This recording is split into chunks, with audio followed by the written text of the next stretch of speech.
नमस्ते साथीहरू। आजको हाम्रो टपिक हो introduction to ethical hacking. Hacking भनेको के हो? What is hacking?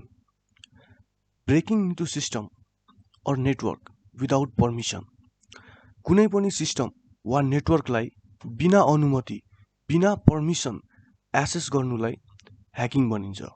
अब अलिक डिपमा बुझ्दा, exploiting system vulnerabilities and compromising security controls to gain unauthorized access to system resources. पहिला भर्नबिलिटी भनेको के हो यो बुझ्न एकदमै जरुरी छ।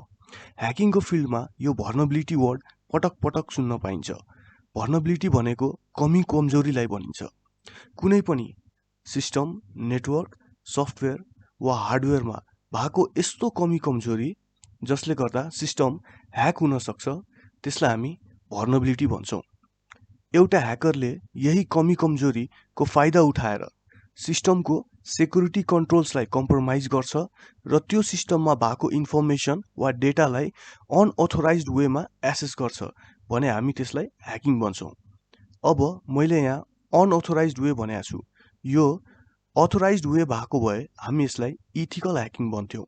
एउटा इथिकल ह्याकरले पनि सिस्टमलाई ह्याक गर्छ, तर फरक के छ भने इथिकल ह्याकरलाई ह्याक गर्न फुल पर्मिसन प्राप्त हुन्छ। उनीहरूलाई अथोराइज्ड पर्मिसन दिइएको हुन्छ।